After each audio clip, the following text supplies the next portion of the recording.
Brajbhumi, a land where the sound of devotion resonates in every single particle, where even the waves of the Yamuna seem to tell an ancient tale, where the bells of the cows, the sweet tune of the flute, and the laughter of children together create life's most sacred music.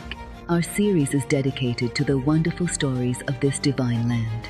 Welcome to the first chapter of the divine pastimes across the ages, Kaliya Mardan.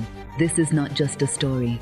It is the story of that moment when a young boy freed the entire Braj from fear, when divinity challenged unrighteousness while playing, and when the world saw for the first time who this little cowherd boy really is. This is the story of the poisonous waters of the Yamuna, of a terrifying serpent, and of that divine boy in whose smile the power of the universe was hidden.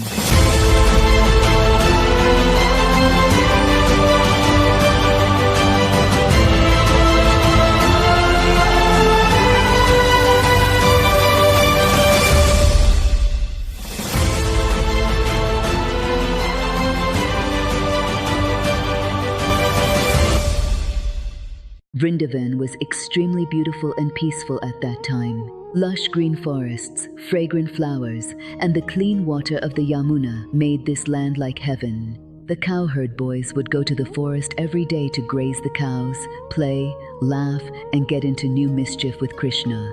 But there was one part of the Yamuna where no one dared to go. The water of that place had turned black, and poisonous steam kept rising from it.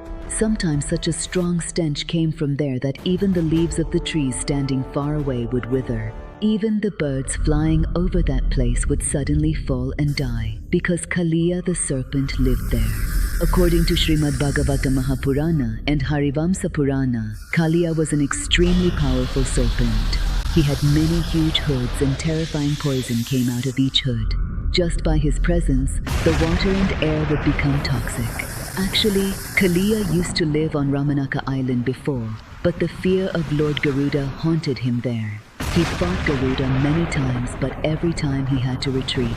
Finally, he hid in this deep part of the Yamuna.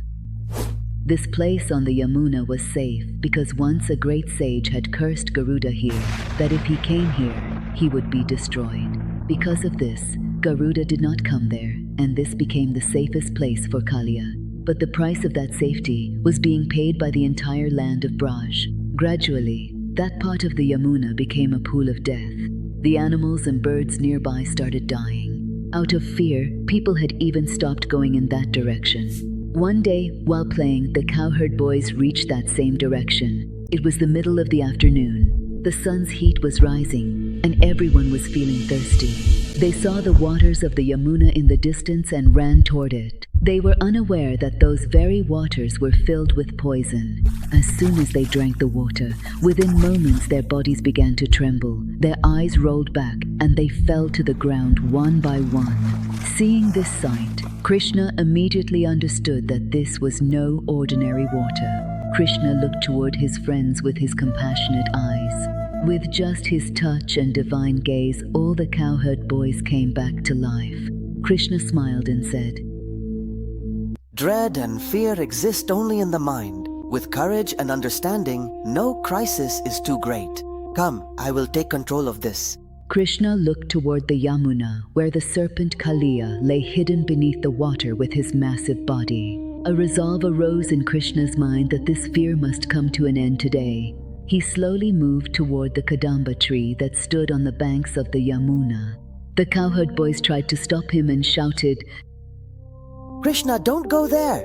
That place is very dangerous." But Krishna replied with a gentle smile, pausing for a moment.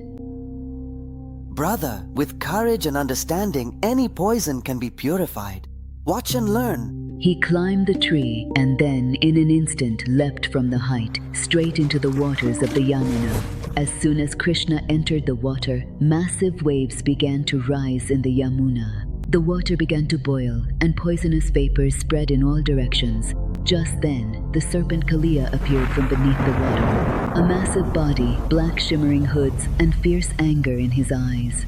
Kaliya roared, "What have you, a small and defenseless child, come here to do? I will swallow you whole, without a second thought." Krishna replied fearlessly, He who spreads poison becomes trapped in poison himself. Your ego will be the cause of your downfall. With his incredible balance and skill, Krishna began to dance upon Kaliya's hoods. With every leap and turn, his courage and divinity were evident. Kaliya's hoods were crushed with every step, and slowly his strength began to wane. According to the Bhagavatam Purana, at that moment, the gods began to shower flowers from the sky.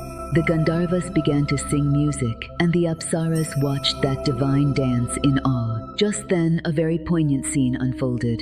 Kaliya's wives, the Nagapatnis, emerged from the water with their children. She stood before Krishna with her hands joined. In her eyes, there was both fear and devotion. She said, "Oh Lord, our master has committed a sin out of ignorance. You are merciful. Please grant him the gift of life. The touch of your feet is rare even for the gods. Today this serpent has been purified by your feet." Krishna said with compassion and divinity, This place is for the people of Braj. Leave here at once and return to your old home, Ramanaka Island. Now Garuda will not harm you, for the mark of my feet is imprinted on your hoods. Kaliya bowed his head to Krishna and left the Yamuna with his wives and children. As soon as Kaliya left, the waters of the Yamuna slowly began to purify. The poison that had spread in the water for years was gone. Joy replaced the fear on the faces of the people of Braj.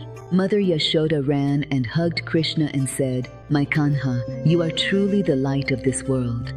The cowherd boys began to laugh again, and the music of life returned to Vrindavan. The meaning of this divine play is not just to defeat a serpent.